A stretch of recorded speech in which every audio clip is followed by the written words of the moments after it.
Capital clause है, नीचे subscription.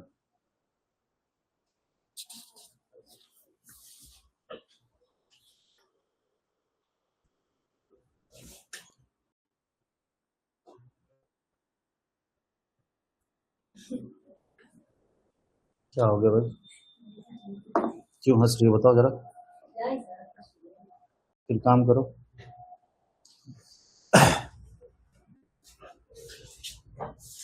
चलो स्टार्ट करते हैं। पहला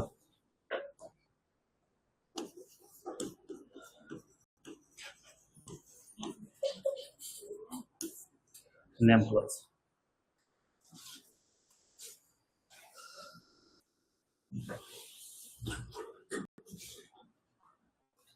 देखो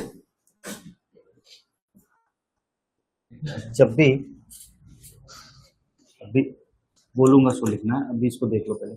जब भी हम किसी भी कंपनी का एमओए बनाते हैं, ठीक है ना, तो सबसे पहला जो काम होता है उसके नाम को सेलेक्ट करना होता है। क्या होता है? नेम को सेलेक्ट करना कि वो नेम अनडिजायरेबल हो। अनडिजायरेबल का मतलब जो पहले से किसी ने सेलेक्ट न किया। पहली बात, नाम क्या होना चाहिए? अनडिजायरेबल होना चाहिए, वो नाम जो पहले से सेलेक्ट ना हुआ। जैसे हमने कोचिंग का नाम रखा था,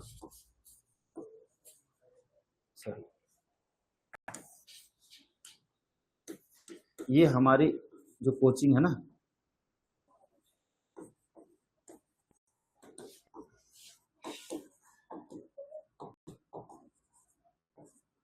इससे चलती है, पीवीटी एलटीडी से, ठीक है ना, प्राइवेट लिमिटेड से। तो जब हम कंपनी का नाम सेलेक्ट करते हैं तो हम ये भी सेलेक्ट करते हैं कि हमारे कंपनी का फॉर्म क्या है। फॉर्म क्या है, किस स्वरूप की हमारी कंपनी होगी। क्या हम उस कंपनी को ओपीसी बनाएंगे, क्या हम उस कंपनी को प्राइवेट कंपनी बनाएंगे, या क्या हम उस कंपनी को पब्लिक कंपनी बनाएंगे। तो भाई देखो, अगर तुम्हें प्राइवेट कंपनी बनानी है तो भाई प्राइवेट लिमिटेड उसके नाम के लिखोगे अंत में, ठीक है। लेकिन यही तुम्हारी पब्लिक कंपनी होती तो यस्टरडे यात्रा लिमिटेड हो जाती। क्या हो जाती बाबू? लिमिटेड हो जाती। इतना तो हमने टाइप्स ऑफ कंपनी में पढ़ा है ना, आगे की बात समझ में। टाइप्स ऑफ कंपनी में तो इतना पढ़ा हमने कि सर अगर प्राइवेट होगा तो प्राइवेट लिमिटेड, ओपीसी होगा ओपीसी, देन अगर लिमिटेड कंपनी होगी तो एलटीडी या लिमिटेड हम उसके लास्ट में लिखते हैं, यानी कि स्टडी यात्रा लिमिटेड, स्टडी यात्रा प्राइवेट लिमिटेड, ठीक है। देखो इसमें कहीं लिखा भी होगा किसी पोस्टर में, इसमें नहीं लिखा है, हाँ देखो लिखो, स्टडी यात्रा प्राइवेट लिमिटेड एंटिटी लिखा है ना, तो प्राइवेट लिमिटेड है, ठीक है। यानी कि क्या है, इसका रजिस्ट्रेशन है प्राइवेट लिमिटेड की तरह, ऐसे नहीं चलती। आगे बात समझ में, ठीक है। अब देखो, सबसे पहले जब हमने नाम सेलेक्ट कर लिया तो हम ये चेक करेंगे कि क्या ये नाम अवेलेबल है कि नहीं हमारे लिए। कहाँ पे? आरओसी में। मेन काम हमें कहाँ से कराना है? आरओसी से कराना है। रजिस्ट्रेशन कहाँ पे कराना है? आरओसी से कराना है। तो हम आरओसी के पास जाते हैं उस नाम को लेकर कि भाई ये नाम है। अगर आप हमको सर्टिफाई कर दो, यानी क्लियरेंस दे दो कि भाई ये नाम क्या है, अनडिजायरेबल है, तो हम इस पे आगे काम करना स्टार्ट करें। आगे बात समझ में। तो सबसे पहले हम नाम को क्लियर करते हैं। ये नाम पहले से किसी दूसरे ऑर्गेनाइजेशन, दूसरे पर्सन, दूसरे एंटिटी के द्वारा सेलेक्ट तो नहीं हुआ ना। अगर सेलेक्ट होगा तो फिर हमें उस कंपनी से के नाम से रजिस्ट्रेशन कराने का अवसर नहीं मिलेगा, है ना। We are cannot able to register the name of this company, ठीक है। हम एबल नहीं है, उस मतलब सक्षम नहीं है कि उस नाम से क्या कर सकते हैं, दोबारा वापस रजिस्ट्रेशन करा सकते। क्लियर है, ठीक है। फिर क्या रह गया, करेंगे देखो, be identical with the resemble to nearly to the name of the existence company registered under this act, previous company law हो सकता है। be such that use B company will constitute an offense under the law and time to time being force or is undesirable, यानी undesirable होगा in the opinion of the central government, यानी कि central government के, यानी MCA के under में। किसके under में बाबू? एमसीए पूरा नाम क्या है? मैं बोला था ना कि पूरा का पूरा बार बार आएगा, repeated repeated repeated and much more time repeated word. MCA का पूरा नाम ministry of corporate affairs. Very good. तो भाई देखो ये किसकी बॉडी है? ये सेंट्रल गवर्नमेंट की। मैंने बताया था ना कि सेंट्रल गवर्नमेंट ने किसे बनाया था? एमसीए को बनाया था ना, कि भाई तुम क्या करोगे, पूरे बिजनेस को कंट्रोल करोगे। तो जो तुम नाम लेते हो ना, नाम सिलेक्ट करते हो, वो किसके पास जाता है? अल्टीमेटली किसके पास जाता है? एमसीए के पास, कॉर्पोरेट अफेयर्स। नहीं, affairs, corporate affairs, ministry of corporate affairs. ठीक है, तो यहां से कहा जाएगा एमसीए के पास, क्योंकि एमसीए किसकी बॉडी है? Central government. तो आपको उस नाम को सेंट्रल गवर्नमेंट से क्या करना पड़ेगा? परमिट कराना पड़ेगा, परमिशन लेना पड़ेगा कि ये नाम क्या है? अनडिजायरेबल है, यानी पहले से सिलेक्ट नहीं किया गया। ठीक, देखो तीसरा क्या कह रहा है बाबू, कह रहा कि without prejudice to the above provision company shall not be registered with the name. कह रहा कि अगर ऐसा काम नहीं करते हो तो फिर आपकी कंपनी रजिस्टर्ड नहीं होगी, यानी आपका नाम अगर अनडिजायरेबल नहीं होगा तो फिर आपकी कंपनी रजिस्टर्ड नहीं होगी। अगला कह रहा एनी वर्ड और expression which is likely to give the impression that the company is in any way connected with the having patronage of the central government, any state government or local authority। यानी क्या कि देखो अगर आपकी company का जो नाम है ना, अगर मैच करता है किसी भी कंडीशन में, अगर वो मैच करता है किससे? किसी भी सेंट्रल गवर्नमेंट, किसी भी स्टेट गवर्नमेंट या लोकल बॉडी के एंटिटी से, किसी भी ऐसे एंटिटी से मैच करता है तो फिर आपकी कंपनी का रजिस्ट्रेशन नहीं होगा। आ गई बात समझ में?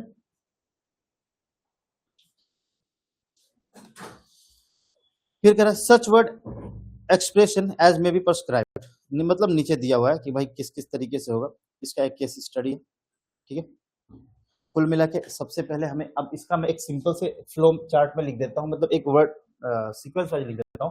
पहली बात कि हमको क्या करना है, सेलेक्ट द यूनिक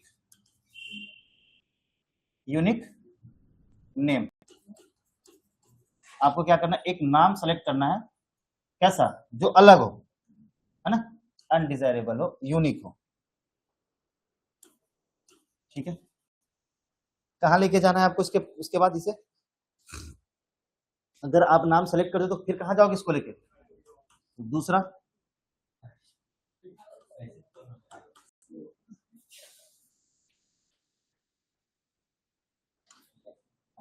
क्लियरेंस लेंगे कहां से? आरओसी से,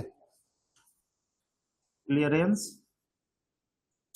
टू आरओसी, यानी कि हम रजिस्ट्रार ऑफ कंपनी से क्लियरेंस लेंगे कि भाई बता दो कि क्या ये नाम क्या है, सही है, मतलब सही तो है, पहले से रजिस्टर्ड है कि नहीं। ठीक है, देन अगर ये सारा डॉक्यूमेंट चेक करेगा, आपका जो भी डॉक्यूमेंट बनाते हो ना वो डॉक्यूमेंट लेता है आपसे, और उसके बाद क्या करता है, जाना आफ्टर 7 डे आना। कितने दिन के बाद?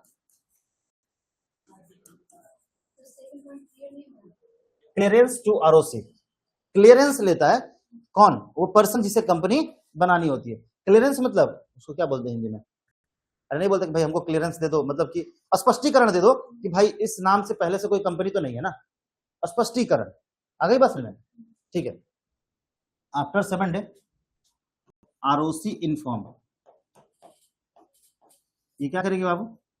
आरओसी इन्फॉर्म करेगी क्या कि भाई आपका जो डॉक्यूमेंट है वेरीफाई हो गया है या उसमें कोई एरर्स है। ठीक है, तो आफ्टर 7 डे आरओसी इन्फॉर्म किसको? टू किसको? प्रोमोटर। जो प्रोमोटर होगा, भाई प्रोमोटर ही तो आरओसी में गया ना। अरे भाई हमने प्रमोशन पढ़ा तो कौन करा रहा था काम, रजिस्ट्रेशन का काम कौन करा था? तो प्रोमोटर। तो किसको करेगा? कौन सा बोलो? After 7 day ROC inform. ठीक है, अब देखो उसके बाद तो भाई अब ये किसको इन्फॉर्म करेगा? आरओसी किसको बताएगा? प्रोमोटर को ही तो बताएगा ना, क्योंकि प्रोमोटर ही रजिस्ट्रेशन कराने जा रहा है। जो भी कंपनी के लिए काम करते उसे क्या बोलते हैं? ऐसे लग रहा है इसमें याद ही नहीं है। अरे प्रोमोटर ही तो बोलते हैं ना।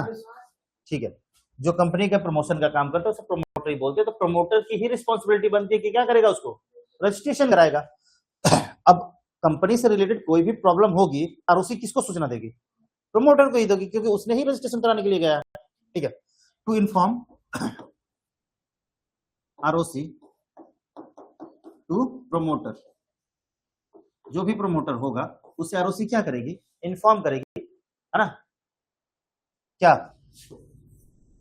Document verification, clarify of document verification कि हाँ भाई तुम्हारा डॉक्यूमेंट सही है। आगे बात समझ, है ना, या तुम्हें वो एक क्लैरिटी क्या बोल देगी, नहीं सर्टिफिकेट अभी नहीं मिलेगा बाबू, सर्टिफिकेट लास्ट में, क्लैरिफिकेशन दे देगी कि तुम्हारा नाम क्या है, कि भाई सही है, तुम इसे चूज कर सकते हो। ठीक है, you can select this name, है ना, क्लैरिफिकेशन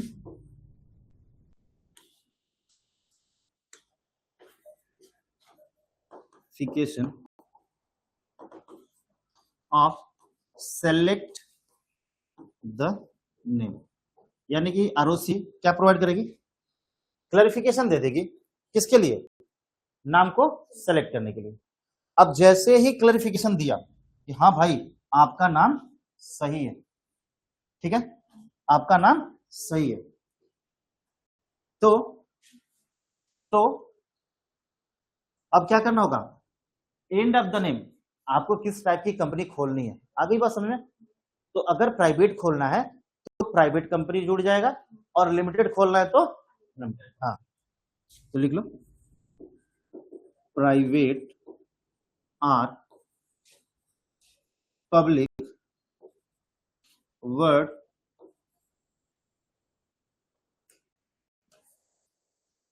एड एज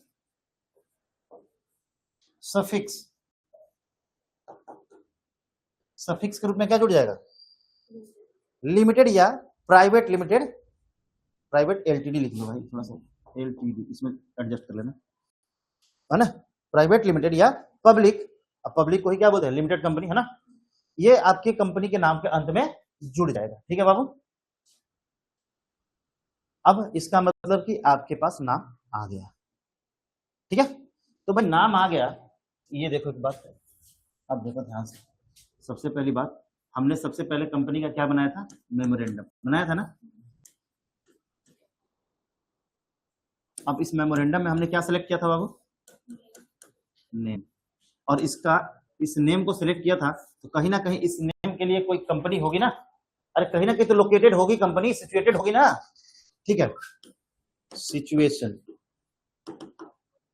या ऑब्लिक करके लिख लो लोकेटेड, लोकेटेड मतलब जहां पे वो स्थापित है, क्या सिचुएशन या लोकेटेड ऑफ हेड ऑफिस, इसका हेड ऑफिस कहां है,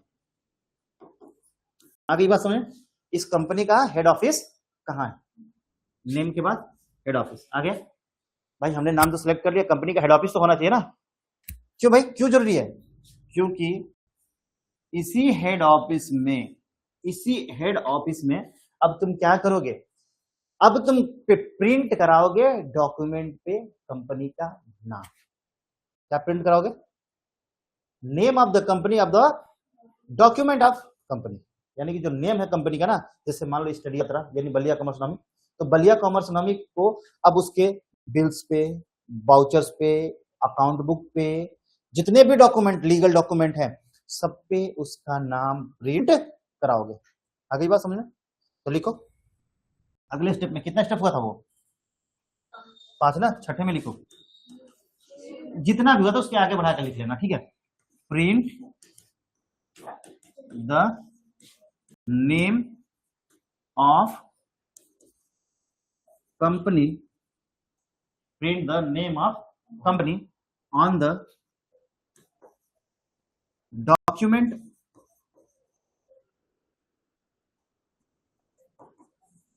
ऑफ कंपनी, यानी कंपनी के डॉक्यूमेंट पे कंपनी का नाम प्रिंट कराना है। आगे बात समझ में, सारे डॉक्यूमेंट पे, चाहे वो बिल्स हो, वाउचर्स हो, अकाउंट बुक हो, कैश बुक हो, परचेज बुक हो, सेल्स बुक हो, है ना, जिस तरीके के भी डॉक्यूमेंट है, टोटल लीगल डॉक्यूमेंट, है ना, उन सारे डॉक्यूमेंट पे किसका नाम ऊपर में प्रिंटेड होगा।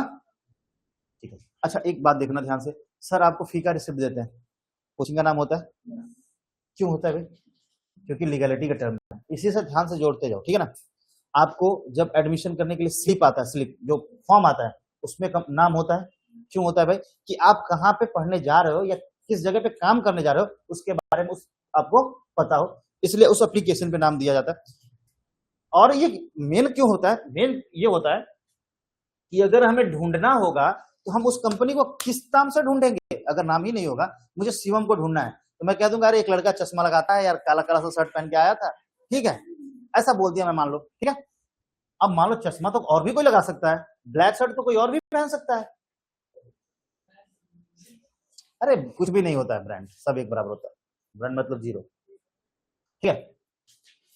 कहने का मतलब क्या है? बस इतना सा है कि भाई सिमिलर सारी चीजें हो सकती है, ठीक है ना, सिमिलरिटी हो सकती है। तो हम आइडेंटिफाई कैसे करेंगे? हम उसमें कुछ ना कुछ यूनिक करके, अलग करके, डिफरेंट करके ही तो आइडेंटिफाई करेंगे ना। लड़का है, लड़का सब है, बहुत सारे लड़के हैं, लड़के में उसका नाम क्या है? नाम भी शिवम हो सकता है, शिवम का कास्ट क्या है? सिंह है, या जस्ट लाइक सिंह पांडे है, तिवारी है, जो भी है, हो गया। अब यहां तक हो गया। हो सकते हैं दो शिवम पांडे या तिवारी भी एक हो सकते हैं, उनके फादर नेम डिफरेंट होंगे, फादर नेम सिमिलर होगा तो मदर नेम डिफरेंट होंगे। भाई किसी ना किसी तरीके से आइडेंटिफाई करना होगा, ठीक है। क्यों आइडेंटिफाई करना है मैं बता रहा हूं कि जब भी कंपनी के बारे में, शांत हो जाओ, सुन लो, तुम्हारे काम की बात है। हाँ हाँ, बताओ क्या पूछ रहे थे?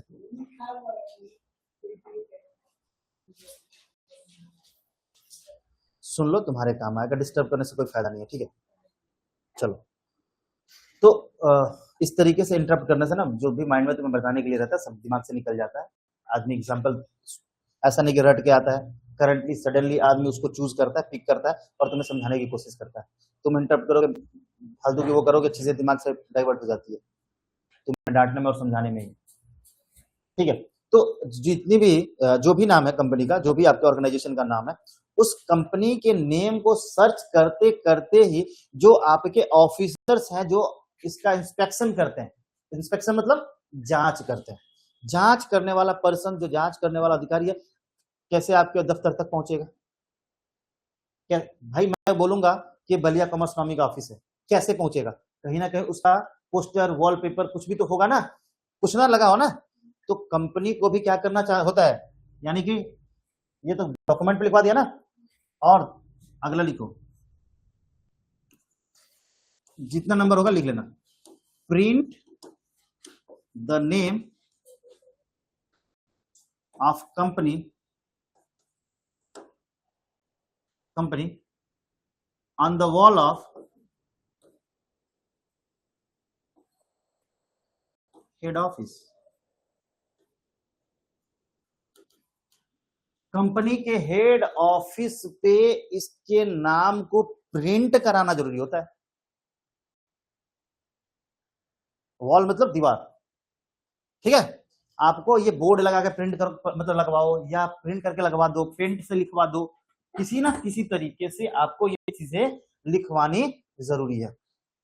अरे बात समझ में? अब जैसे मान लो शहरों में तो बड़े बड़े अपार्टमेंट होते हैं ना, जैसे 10 मंजिला, 20 मंजिला, 50 मंजिला, है ना, 60 जितने भी हैं, इतने बड़े बड़े फ्लोर होते हैं। अब कोई इंस्पेक्टर गया इंस्पेक्शन करने के लिए, जांचने के लिए, तो किस फ्लोर पे जाएगा? तो आपको एक एड्रेस देना होता है। क्या देना होता है? अब वही एड्रेस से जन्म होता है किसका? हेड ऑफिस का। किसका जन्म होता है? हेड ऑफिस का। हेड ऑफिस आज नहीं पढ़ाएंगे, कल पढ़ाएंगे इसको, बट इसके बारे में नेम क्लॉज के बारे में जान लो कि जो नेम क्लॉज है, यहीं से जब भाई हम इंस्पेक्शन करेंगे ना, जांच करेंगे ना, तो जांच करने अधिकारी कहाँ जाएगा? नाम तो ढूंढ लिया, इस नाम को चेक करने जाना है, तो उसका कोई ना कोई एक लोकेशन होगा। क्या होगा? और जब हम लोकेशन की बात करेंगे तो फिर आएगा सिचुएशन क्लॉज। कौन सा क्लॉज आएगा? Situation clause. सिचुएशन क्लॉज क्या बताता है हमें? कि कंपनी कहां पे स्थापित है। आगे बात समझ में? कंपनी कहां पे स्थापित है, वहीं तो हम इस डॉक्यूमेंट को वेरीफाई करने जाएंगे। जैसे मान लो कोई जीएसटी ऑफिसर है, इनकम टैक्स ऑफिसर है, ठीक है, उसे क्या करना है कि तुम्हारे अकाउंट, उसे लगता है कि तुमने टैक्सेस सही तरीके से पे नहीं करा, इस कंपनी ने, फला कंपनी ने टैक्सेस सही तरीके से पे नहीं कर रहा, तो तुम्हारे कंपनी के ब्रांच तो ऑल ओवर इंडिया में है, यूपी में भी है, कोलकाता में भी है, बिहार में भी है, एमपी में है, चंडीगढ़ में है, दिल्ली में, बहुत सारी जगहों पे तुम्हारे ऑफिस हैं, बट उस कंपनी का हेड ऑफिस कहाँ है, वो उसे किसी और ऑफिस से मतलब नहीं। वो जो भी तुम्हारा लीगल डॉक्यूमेंट का वेरिफिकेशन करना होगा वो तुम्हारे हेड ऑफिस से ही लिया जाएगा। इसलिए जितने भी लीगल डॉक्यूमेंट होते हैं कंपनी के, जितना भी सारा हम लोगों ने डॉक्यूमेंट रेडी किया ना, बिल्स, वाउचर, अकाउंट बुक, ये सारी चीजें, इसे हमें कहाँ रखना है? हेड ऑफिस पे। हेड ऑफिस पे आ गई बात समझ? अब देखो, अभी हम सिर्फ पढ़ रहे हैं क्लॉज, ठीक है। इसका अल्ट्रेशन होता है। क्या होता है बाबू? अल्ट्रेशन। अल्ट्रेशन मतलब बदलाव, उसमें चेंज करना। क्या करना? चेंज करना। मेरी बात सुनो, अब मान लो, अभी सिचुएशन क्लास में नहीं जाएंगे, अभी यहीं पे बात करते हैं नेम क्लास की। अभी हम कहें कि तुमने कंपनी का नाम स्टडी यात्रा प्राइवेट लिमिटेड या बलिया कमर्स नामी प्राइवेट लिमिटेड रख लिया। इन फ्यूचर तुम्हें ऐसा लगता है कि यार देखो ना, ये नाम मेरे लिए पनौती है, नाम मेरे लिए अच्छा नहीं है, सूट नहीं कर रहा मेरे को, मैं जब से इस नाम से ओपन किया मुझे कोई प्रॉफिट नहीं हो रहा है, बेनिफिट नहीं हो रहा, जस्ट लाइक थिंक, जो भी मान्यताएं हैं आपके अंदर, है ना। अब ये बहुत सारी चीजें हैं जो लोग सोचते हैं, या हो सकता है कि भाई और भी कोई रीजन हो इस नाम को चेंज करने का। तो क्या आप नाम आसानी से बदल सकते हो क्या? उस नाम को चेंज करने के प्रोसीजर क्या है? कौन कौन से प्रोसीजर हैं जिनके थ्रू आप उस नाम को चेंज करोगे? नाम को बदलना ही, यानी उसमें कुछ परिवर्तन करना ही क्या कहलाता है? Alteration of clause. क्या कहलाता है? Alteration of clause. अल्ट्रेशन का मतलब ही बदलना, बदलाव करना, चेंजेस करना। अल्ट्रेशन का ही मतलब क्या है? बदलाव करना, चेंज करना। तो फिर सर क्या प्रोसेस है, कैसे नाम को चेंज करेंगे?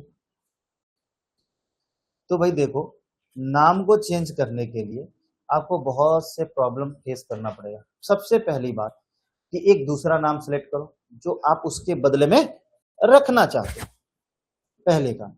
दूसरा काम, आपको स्पेशल रेजोल्यूशन पास करना पड़ता है। क्या पास करना पड़ता है?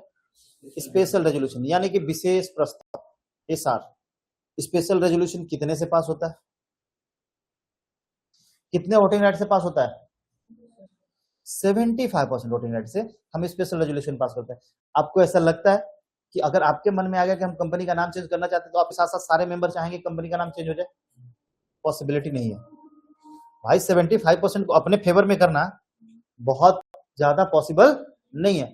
इनकेस अगर तुमने पॉसिबिलिटी बना भी लिया कि हम चेंज करना चाहते हैं, उसके बाद भी आपको बहुत सारे लीगल वर्क फॉलो करने पड़ेंगे। क्या? अब आपको सेंट्रल गवर्नमेंट का परमिशन लेना होगा, क्योंकि रजिस्ट्रेशन कहाँ हुआ था? सेंट्रल गवर्नमेंट के पास हुआ था ना। तो फिर सेंट्रल गवर्नमेंट से परमिशन भी लेना होगा। अब सेंट्रल गवर्नमेंट आपको परमिशन देगी तब ना करोगे। अब सेंट्रल गवर्नमेंट का परमिशन लेने के लिए भी बहुत सारे लीगल प्रोसेस करने होते हैं, आपको उन लीगल प्रोसेस के थ्रू गुजरना होगा, ठीक है। अगर उसमें कुछ भी त्रुटि हुई, कोई भी मिस्टेक हुआ, किसी ने ऑब्जेक्शन किया, एक पर्सन ने भी ऑब्जेक्शन करा, एक पर्सन ने, तो भी आप चेंज नहीं कर सकते। एक पर्सन में ये पावर है, एक शेयर होल्डर ने कह दिया we cannot agree to change the name of the company, तो फिर आप चेंज नहीं कर सकते। एक भी शेयर होल्डर ने बोल दिया तो। आ रही है बात समझ में? चलो अभी सिचुएशन में बताएंगे तो कंफ्यूज हो जाओगे, ठीक है। देखो, कर एवरी कंपनी सेल कर paint or affix, paint the name. क्या लिखा है? Paint or affix the name and the address of the registered office and keep it the same painted affix on the outside every office are placed in the which business carried on। यानी कि जितने भी आपके business है ना, और business के जितने ऑफिस हैं, हेड ऑफिस के अलावा जो भी और ऑफिस है, अगर है तो पॉसिबिलिटी है कि अगर मान लो तुम्हारा हेड ऑफिस कहाँ है? बलिया में, और बलिया कॉमर्स नामी का ब्रांच कहीं और भी है और उसका कोई ऑफिस है, तो उस जगह पे भी इसके नाम को क्या करना होगा? आपको प्रिंट करना होगा। क्या करना होगा? प्रिंट करना होगा, ठीक है। And keep the same painted or affix on the outside every office or place, यानी उसके बाहर में, ये नहीं कि अंदर में प्रिंट करके लगा लिया। आपके ऑफिस के मेन गेट जो होता है ना, उधर साइड में पेंट करके या लिखवा के बोर्ड बनवा के लगवाना होता है, ठीक है। Or place in the which business carried on the conspicuous position in legible letter and. क्या देखो, जो भी तुम्हारा लेटर होगा, लेटर पैड। लेटर पैड मतलब भाई सबका अपना अपना लेटर पैड होता है ना। हाँ, उस वो भी एक लीगल डॉक्यूमेंट है। जितने भी आपके लेटर पैड होंगे, account book, cash book, purchase book, sales book and all other legal documents and all other legal documents. Chart, हाँ, legal document later, and if the charter employee of the therefore not those the language of one of the language general use in the locality। और जिस language में लिखवाओगे ना, जो language use करोगे return के लिए, जिसमें तुम उसका नाम लिखवा रहे हो, ध्यान से सुन लो, जिस नाम से लिखवा रहे हो ना, उसमें एक लोकल लैंग्वेज होना चाहिए। क्या लोकल लैंग्वेज होना चाहिए बाबू? यानी जैसे तुम बलिया में कर रहे हो, बलिया की लोकल लैंग्वेज क्या है? हिंदी है, हिंदी में कर लो। अगर वही पंजाब में कर रहे हो तो पंजाबी में लिखना होगा। मद्रास में कर रहे हो तो मद्रासी या चेन्नई में जो भी बोला जाता है, ठीक है। बंगाल में करो तो बंगाली। जिस स्टेट में करो उस स्टेट की जो लोकल भाषा है ना उसमें, और एक बार उसी नाम को इंग्लिश में। ये कंपलसरी है उसके आउटसाइड ऑफ द वॉल, और जो भी उसके डॉक्यूमेंट्स हैं उसमें प्रिंट कराना। आगे बात समझ में? एक लोकल लैंग्वेज में और दूसरा इंग्लिश में प्रिंट कराना जरूरी है, कंपलसरी है, आपको प्रिंट कराना होगा। Language general use in locality also is the charter character of the language, one of the those language habits name in eligible to charter on the seal if any. अगर आपके पास कोई मोहर है, company का अपना seal है, तो उस सील पे भी उस कंपनी का क्या होगा? नाम होगा। उस मोहर में क्या होना चाहिए? कंपनी का नाम होना चाहिए, उसका अपना सील होना चाहिए। सील कैसे मिलता है भाई बताओ? आपको वो सील कैसे मिलता है? मोहर जो होता है कंपनी का, वो कैसे मिलता है? बताओ। इतने सारे लोग हो, बिजनेस भी करते हो, अपनी कंपनी का मुहर बनवाते हो, तुम तो जाकर डुप्लीकेट करते हो, दुकानदार कचहरी में बना दो भैया रबड़ का मुहर, बन गया तुम्हारा। लेकिन उस मुहर को लीगल तरीके से अर्न करने का क्या प्रोसेस है? आरटीओ में, आरटीओ में जाके क्या करोगे मुहर लेने? हाँ, देखो हमें क्या करना होता है, हमारे उस सील का भी रजिस्ट्रेशन होता है। जो हमारा मोहर है कंपनी का, उस कंपनी के मोहर का रजिस्ट्रेशन होता है। रजिस्ट्रेशन इसलिए होता है कि जब आप उस सील का यूज करें तो कोई दूसरा पर्सन उस सील का यूज ना कर पाए, चोरी ना कर पाए। क्योंकि आपका मोहर अगर दूसरा कोई यूज करेगा तो उसको क्या माना जाएगा? थेफ्ट माना जाएगा, उसे चोरी माना जाएगा, और उस पर लीगल एक्शन लिया जा सकता है। तो आपके उस मोहर को सेपरेट एंड सिक्योर करने के लिए उसका क्या करना जरूरी होता है? रजिस्ट्रेशन कराना जरूरी होता है, ठीक है। रजिस्ट्रेशन कराना जरूरी होता है। उसका भी रजिस्ट्रेशन रजिस्ट्रार के पास ही होगा, ठीक है। जहां पे तुम्हारे कंपनी का रजिस्ट्रेशन होगा, सारे डॉक्यूमेंट जब वहां से बना रहे हो तो तुम्हारे मोहर का भी डॉक्यूमेंट वहीं से बनेगा। आगे बात समझिए, ठीक है। हाँ, चलो लास्ट देख लो भाई। कह रहे हैं have its name printed on फुंडिस, promissory note, bills of exchange and such other document में भी प्रिस्क्राइब। जितने भी इंस्ट्रूमेंट है एक्सचेंज, क्या बोलते हैं? बिल्स ऑफ एक्सचेंज है। जितने भी बिल्स ऑफ एक्सचेंज है, बिल्स ऑफ एक्सचेंज में क्या क्या आता है? बिजनेस लॉ में पढ़े हो ना? बिल्स ऑफ एक्सचेंज नहीं पढ़े हो? प्रोमिसरी नोट आता है, चेकबुक आता है, और क्या आता है? अपने मन से कुछ भी। अरे कैश तो कैश ही है।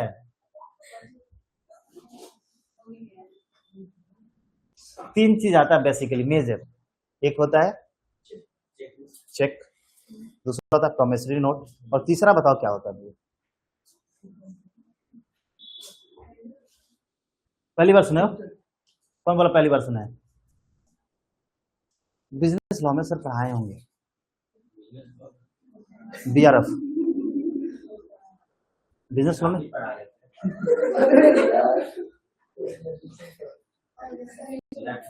नहीं तो मजाक नहीं करो, ठीक है। जब बात पढ़ाई की हो रही ना, फिर मजाक नहीं करना है, ठीक है। अगर तुम जहां पढ़ते हो, थोड़ा मेरे को याद नहीं आ रहा है अभी, इसलिए तो मैं पूछ रहा हूँ तुमसे। तीन होता है, चेक होता है, प्रोमिसरी नोट होता है, एक और होता है बिल्स ऑफ एक्सचेंज या कुछ ऐसे करके कुछ नाम होता है उसका भी, 3 होते हैं। ठीक है, कह रहे कि देखो इन सारे जितने भी इंस्ट्रूमेंट है जिससे हम एक्सचेंज करते हैं किसी भी चीज को, लीगल टर्म में एक्सचेंज करते हैं, एक्सचेंज करने के लिए यूज करते हैं, उन सारे डॉक्यूमेंट पे भी तुम्हारा नाम होना चाहिए। तुम्हारा नाम मतलब उस कंपनी का नाम होना चाहिए। जैसे तुम्हारा क्या हो गया, बोला कि प्रिंटेड हुंडीज, हुंडीज पहले चलते थे ना मुद्रा के रूप में, अब नहीं चलते, ये हुंडीज अब नहीं चलते, पहले मुद्रा के रूप में काम करते थे। अब एक प्रोमिसरी नोट, प्रोमिसरी नोट होता है, प्रॉमिस किया जाता है कि हम भाई आपको पेमेंट करेंगे इन फ्यूचर, ये क्रेडिट पे सामान लेने का एक तरीका है। उसके बदले में ये नोट जारी किया जाता है कि इन फ्यूचर हम आपको इतना पेमेंट करेंगे, आप इस पेमेंट को कर लेना, मेरे अकाउंट से ये क्या होता है, रिडीम हो जाएगा, आप किसी भी बैंक में ले जाकर पेमेंट कर सकते हो। एक नोट होता है। अभी सर बताएंगे तुम्हें, शायद बीआरएफ में तुम लोग का आता है, अब नहीं बताया तो अलग चीज है, हो सकता है वो लेसन अभी आया ना हो। हाँ ठीक है। Then bills of exchange, bills of exchange मतलब क्या होता है, बिल्स ऑफ एक्सचेंज का मतलब होता है ये भी एक डॉक्यूमेंट है जिससे हम क्या करते हैं, एक्सचेंज करते हैं, और इसका भी लीगल टर्म में क्या हो सकता है, भुगतान किया जा सकता है। जैसे आप पैसे यूज करते हो ना किसी भी चीज को परचेस करने के लिए, आप इसको भी क्रेडिट पे सामान लेने के लिए बिल्स ऑफ एक्सचेंज को, है ना, इसको प्रोमिसरी नोट को यूज करते हो, जैसे सेम टू सेम उसी कंडीशन में आप बिल्स ऑफ एक्सचेंज को भी यूज करते हो। ये भी एक क्रेडिट पे सामान लेने का लीगल डॉक्यूमेंट है जिसके थ्रू हम क्या करते हैं, शॉर्ट टर्म के लिए, शॉर्ट टर्म के लिए क्या कर सकते हैं, शॉर्ट टर्म के लिए उधार पे सामान परचेस कर सकते हैं, शॉर्ट टर्म के लिए, लॉन्ग टर्म के लिए नहीं। आगे बात हमें याद रखना कि किसके लिए यूज होता है, शॉर्ट टर्म पीरियड के लिए, थोड़े समय के लिए, लॉन्ग टाइम पीरियड के लिए नहीं होता। ठीक है, तो कह रहे उन सब पे भी इसका नाम प्रिंट कराना होगा आपको। आगे बात समझे, ठीक है, रखने दो, बस टाइम हो ही गया।